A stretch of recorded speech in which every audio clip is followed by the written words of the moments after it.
All right, I guess it's time to start. Welcome everyone once more to what is now the 6th ICANN Talk Online, organized by ICANN Germany.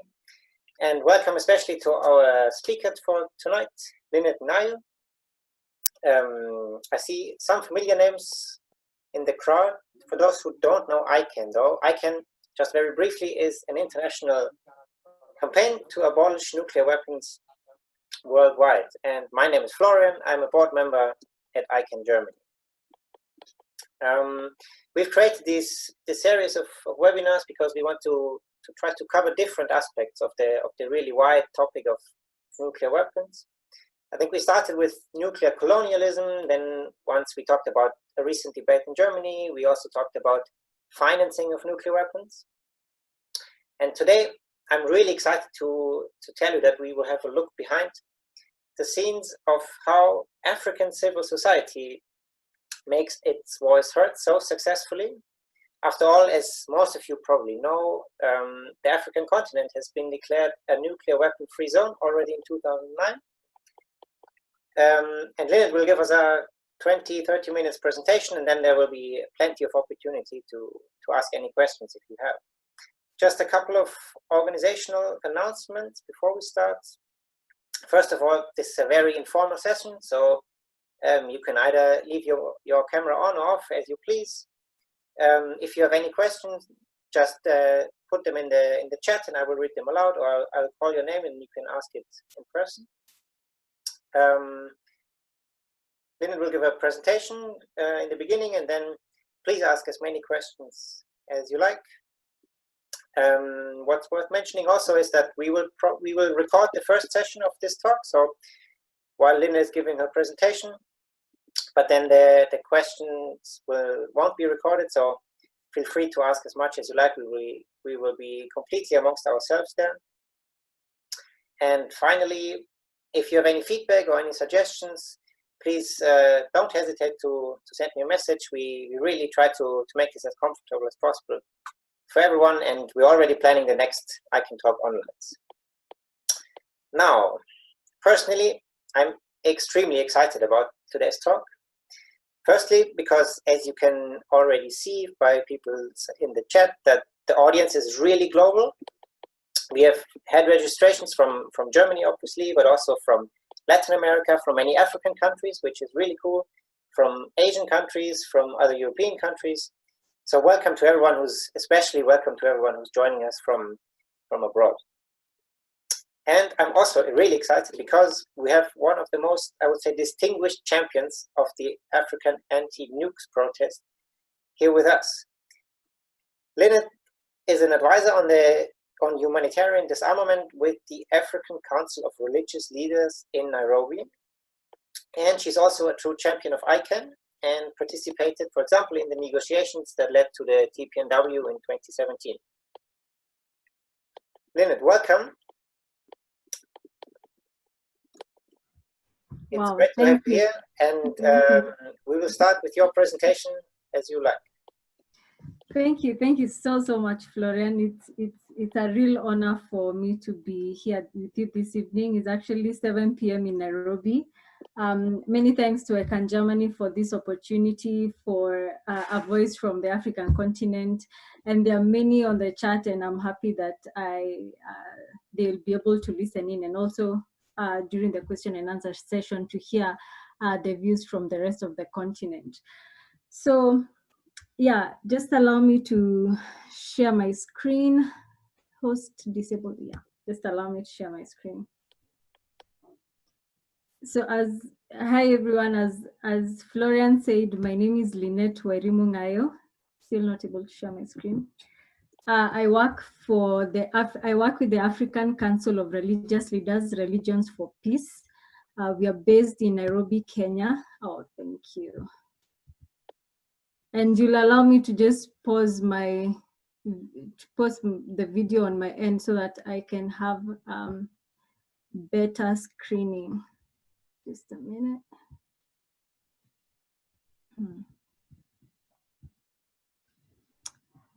Yeah, still trying to figure out this. Just a minute.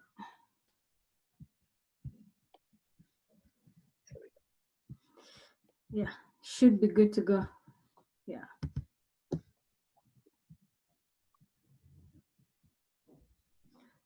So yeah, so there's this topic that we discussed with Anne and Florian on humanitarian disarmament and human security involving actors across Africa. And for us, because I work with a multi-religious organization, I thought that the roles and the gains of faith actors in humanitarian disarmament would be something I would be able to talk about very freely, and to also concentrate my presentation on our work as well as our process as ACRL in contributing to humanitarian disarmament in Africa. So just briefly, what we do as religious leaders. So at the global level, we have our mother organization, who is Religions for Peace. And this organization was formed in 1970 under the background of the arms race and the Cold War. And religious leaders at that time realized that we would probably end up having a nuclear war.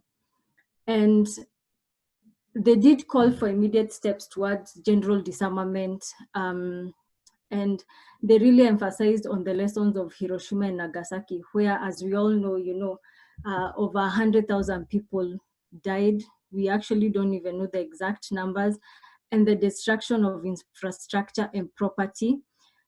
And also at that time in 1970, there was also a lot of emphasis by the religious leaders on the diversion of funds from military use to socioeconomic use. And this has been a constant call by Religions for Peace until then. And of course, coming from a faith background, there was that realization that nuclear weapons are immoral and unethical. So any one person possessing nuclear weapons, of course, poses a threat not only to the environment, but to the sanctity of life. So coming down to us now in Africa, since Religions for Peace was formed in 1970, in 2003, the African Council of Religious Leaders was formed by some senior religious leaders who thought that there was need for a multi-faith platform that would look into African issues, have an African position on different issues. And of course, with this was to ensure that there's religious diversity of Christians, Muslims, Baha'is, the Africa traditional religion, and also ensure that all the different geographical zones of the continent, the East, West, South, and the Indian Ocean islands, are part of, have senior religious leaders represented within this Pan-African movement.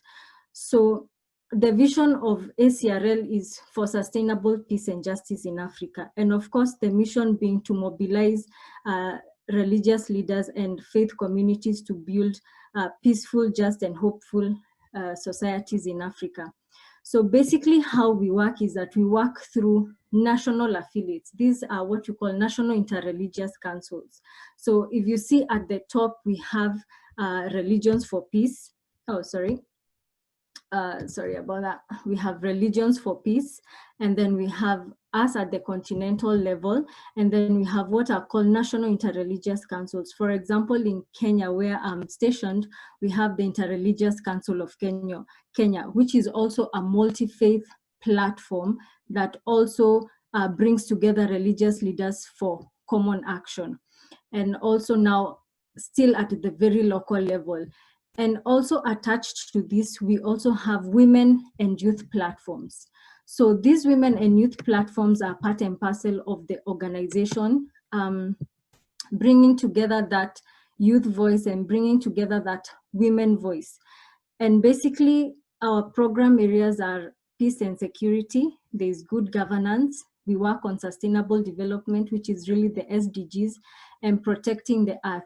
As faith communities, we believe that the word we should use is how do we protect our planet? We protect the earth, and also strengthening our institutions.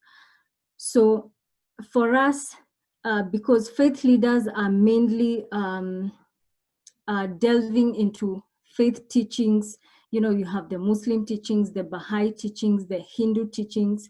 So we provide the technical advice on different thematic issues, on peace and security, on good governance, and also on protecting the earth. So in terms of nuclear disarmament, we started under the peace and security program, disarmament as a way to show that regardless of how much we speak about peace on our continent, especially with the scourge of small arms and light weapons, this is the greatest scourge that we have on our continent.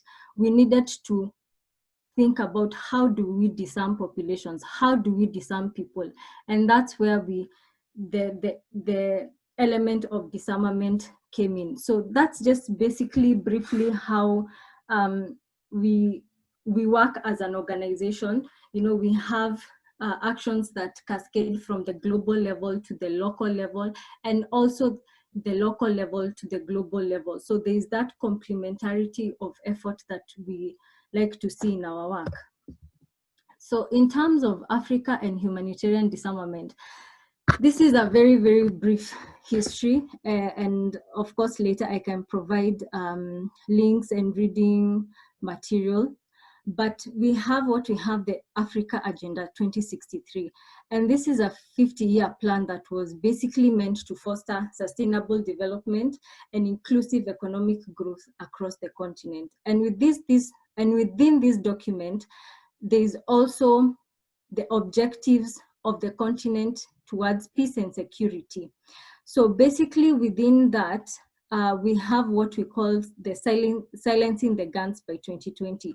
So this is a flagship project by the African Union, which was adopted in 2013, with the main goal of achieving a conflict-free Africa.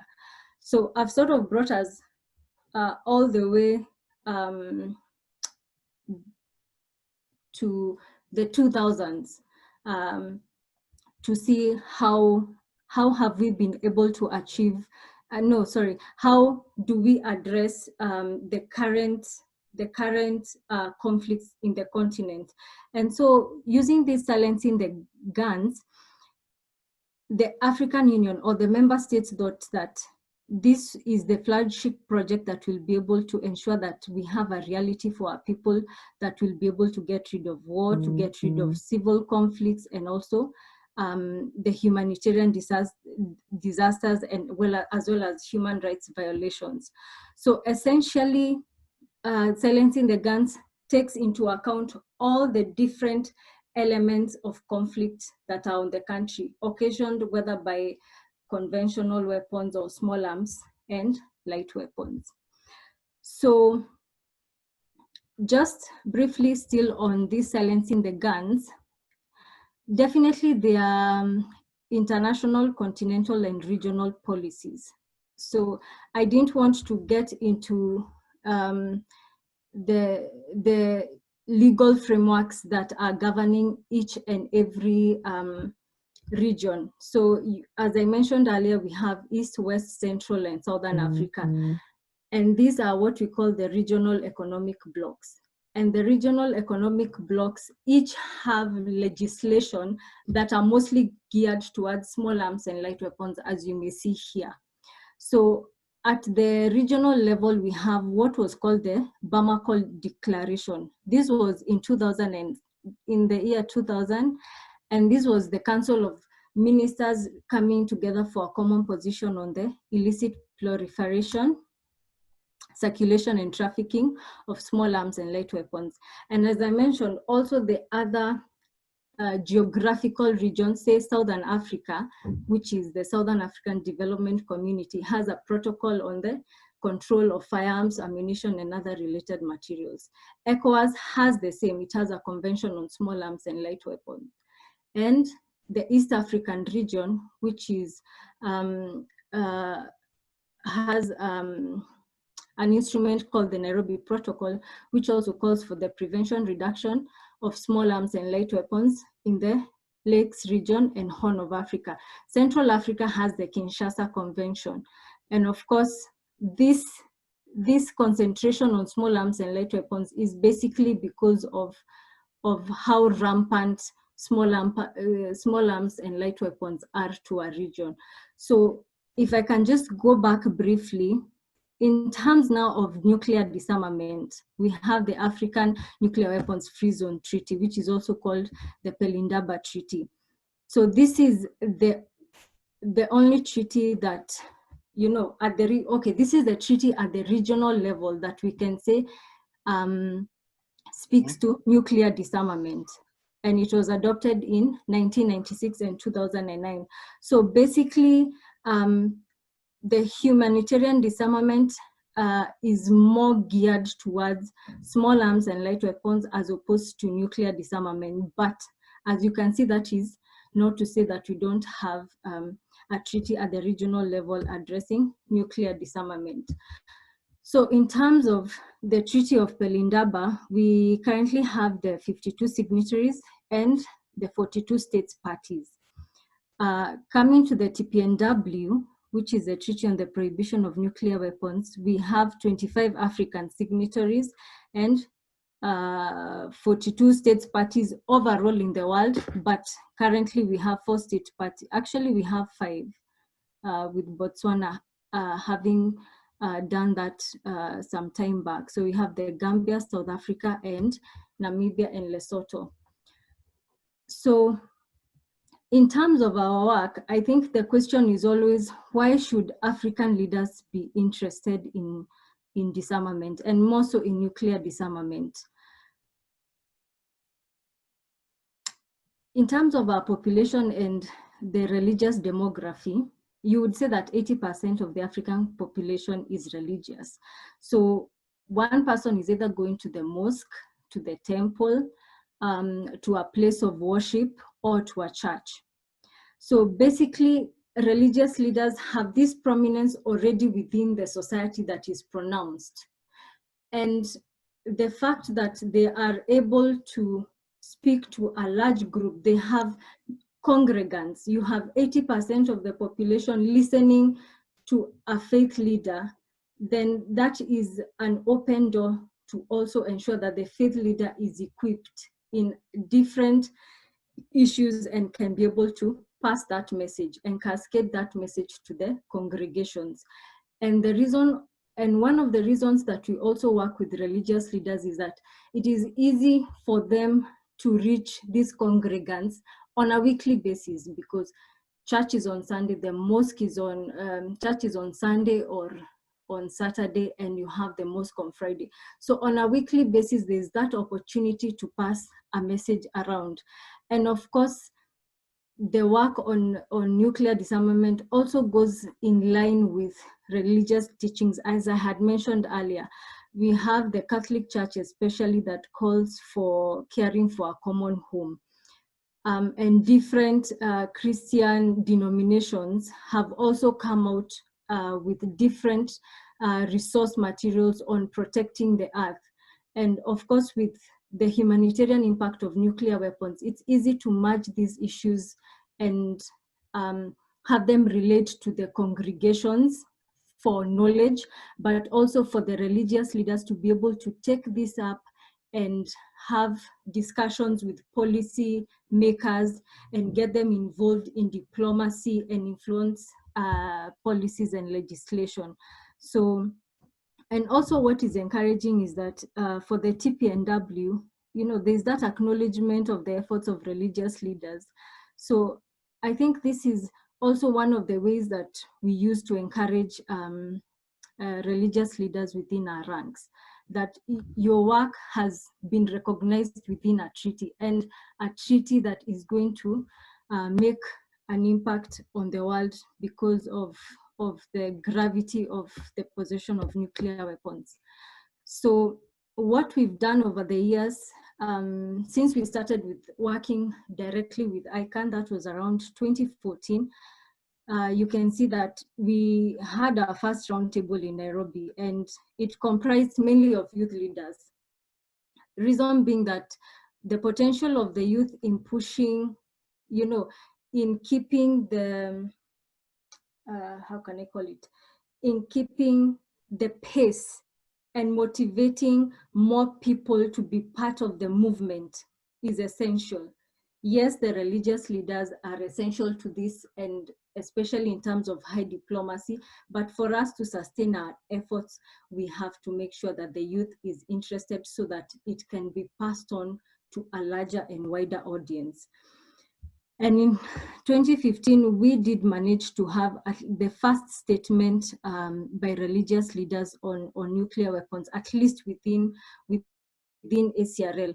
And why this was important is that nuclear weapons is really not a dinner table discussion. You know, it's still seen more as an Western issue or something else that you would rather be discussing, maybe small arms and light weapons or development, or you know, you would be discussing another thematic issue as opposed to nuclear weapons. So this was really something that helped gravitate now towards involving religious leaders in the process, helping them understand as the open-ended working group negotiations were going on, even as the UN negotiations in 2017 on the treaty and the adoption of the treaty came into effect.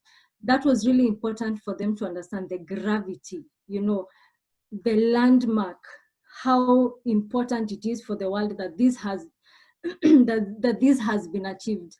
I think one of the questions we got in the course of education and awareness was, how is it possible that there is no treaty prohibiting this? And you know, sometimes the NPT did come up, and references, of course, to Article 36 would be our counter to such arguments. But I think with this also, what I'm trying to bring out is the need for patience when we are disseminating information on nuclear disarmament. We need to be patient and understand that it takes time for people to take on a new idea, however radical it seems, however status quo an issue may seem, there's still an opportunity to break barriers and actually be part of that conversation. Because that's the other thing that would arise in the discussions. Why do we need to be part of this conversation? And of course, we would always also get back to our religious teachings and what they hold for. So it's really encouraging that by now we have at least 22 interreligious councils or countries that are actively involved, that we can be able to send information to, and they will be able to speak to their Ministry of Foreign Affairs, that they would be able to send a letter to Parliament or to the Office of the President. So yeah, so in 2018, something very incredible also happened. We had a regional meeting of about 70 religious leaders, and the aim of the meeting was to prepare for the Religions for Peace World Assembly, which was held in Lindau, Germany. And within populating the Africa position on different thematic issues, nuclear weapons was one of the items that they did indicate that we need to ensure that we are pushing this as religious leaders, that our governments are aware, that we are aware that the TPNW has been adopted, and that, you know, countries can sign or ratify. So that for us was very instrumental. And of course, at the Religions for Peace World Assembly, where 900 global religious leaders were in attendance, we were also able to get in the declaration an action point that the Religions for Peace global family is going to support the TPNW, and it is going towards it's going to work towards the signature and ratification of the TPNW. So that was a very important milestone for us in terms of humanitarian disarmament. So in terms of our strategy, what we've been doing is that, as I mentioned, at the global level, we have the declaration of the 10th World Assembly of Religions for Peace. So we are using that as a tool, and also the Africa position for our religious leaders to pass that on to governments, to use that as talking points when they're having discussions or roundtables with other civil society stakeholders within their countries. So that's one of the tools that we are using. The other strategy we're also using is that our religious leaders have access to this high-level diplomacy with the Ministry of Foreign Affairs, the Office of the President, the regional economic communities, which I'll show in the next slide, and also the African Union. So really for us as technical persons is to provide that accompaniment. And in one of these photos, we had actually gone to the East African community with senior religious leaders from the Eastern Africa, and we unfortunately did not manage to see the Secretary General of the Eastern Africa community, but that space is there and that space is open. So the other strategy that we use is the congregational model, or a structure which I showed you earlier. So we are able to speak with policymakers at the different levels. So there's the high-level diplomacy at the regional and at the sub-region, but also at the national and at the local level. And when there are actions that need to be done, say going to the next, when we have days of prayer, so you have that communication to the churches or the mosques that we are going to have a day of prayer. And there's that, can I say, that sort of movement and around these particular days, you know, like 6th to 9th August, 26th September is what was which was sort of like sanctioned as the day of prayer for against towards nuclear disarmament. So we are always looking forward to seeing what religious leaders will be doing at the local level. The other strategy is for the sermons and the teachings, we really ask and request our religious leaders that within their sermons and their teachings, they are talking about the humanitarian impact of nuclear weapons, you know, divestment, and also to speak on the TPNW. More often than not, these senior policymakers are also attending the churches, they're also attending the mosques and the temples. So it's also a way to reach out to them in that particular way. So we are trying to, we are always trying to see how do we get the general public to be aware of this issue, and also how do we get the policymakers to also be aware that we are aware of this issue and that we are following, you know, the steps within the bureaucratic system. And of course, the most important also for us is the engagement of women and youth leaders. Of course, with nuclear weapons, we know the gendered impact. So it's important that especially the women leaders are part of the discussion and understand why it is important for them to be part of that discussion, and that it is also a platform for them to be visible as opinion shapers, because to a large extent, this is still a new topic, if I may say that. So it's an opportunity to also be an opinion shaper. And also for the youth, this is something that you can also carry it and work towards, you know, your country signing, work towards your country ratifying, and, you know, even towards implementation, have champions and be a champion for this. We have various resources for faith actors. on different disarmament fora, cluster munitions.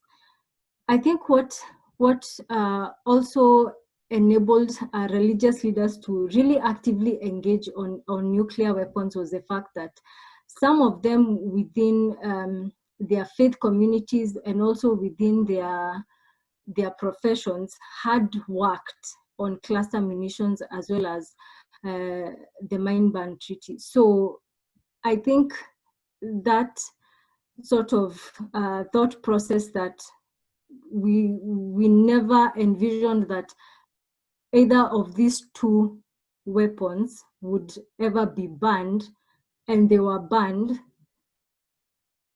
sort of gave them the realization that this can also be done. So, well, the resources on the cluster munitions did help Religions for Peace towards also now having a resource guide also on nuclear disarmament. So all these resources are also available for religious leaders, and we use them and try to update them as much as we can.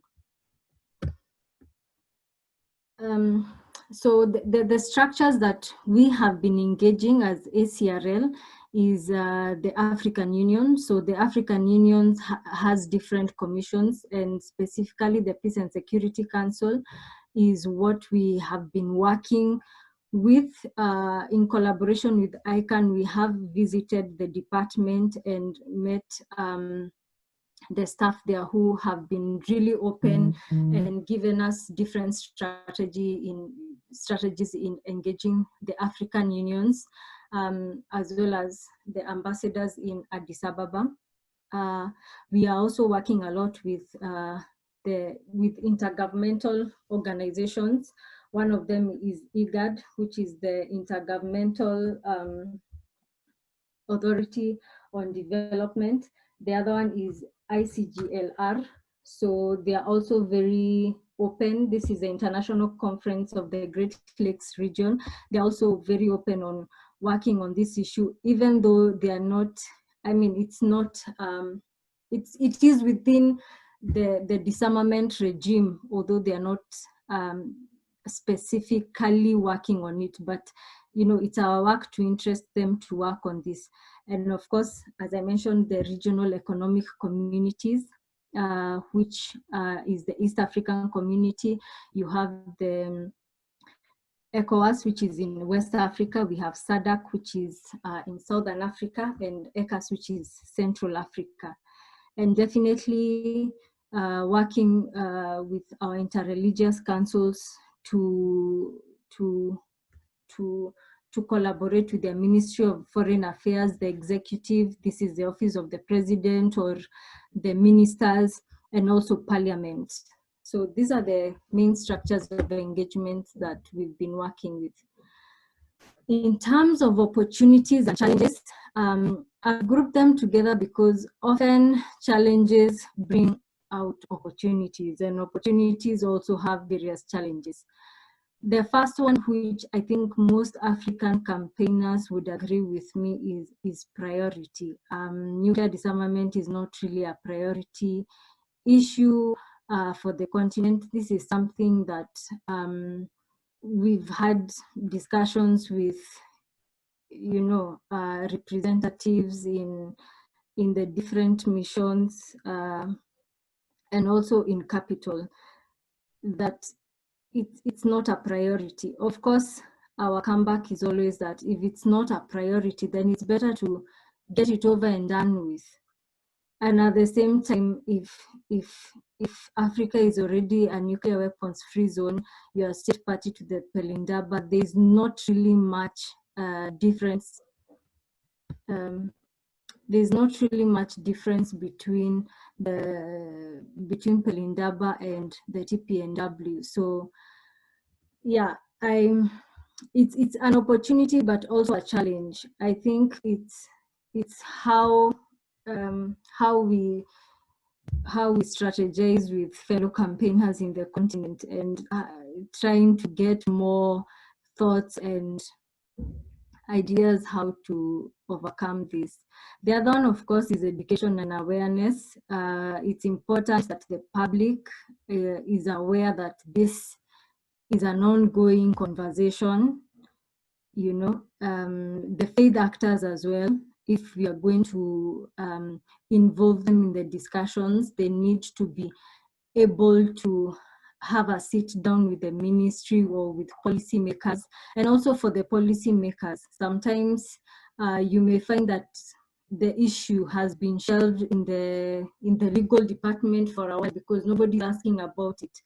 So there's that element. Of course, also the proximity. I think there's also that element of it, the nuclear weapon states are in another continent, so really we are not affected. So we always try and bring in the issue of the tests, the French tests in Algeria, and of course, what would be the impact on the continent, you know, food, climate, and that kind of a thing. So the national borders will not really help us out on this one. Of course, also to try and merge the relationship between the regional and international instruments, the protocols, and trying to contextualize them. You know, we've done this with especially the policymakers. What is in the Treaty of Pelindaba and what is in the TPNW, and the fact that there is no difference between these two regimes. Of course, for them, the challenge is then if you already have Pelindaba, why do we need the TPNW? So there's always that sort of back and forth that we always contend with, but I believe that that helps or makes for a healthy discussion. Then there is the other element on the suspicion of international instruments. Of course, number one is the reporting requirements, which of course the TPNW doesn't have.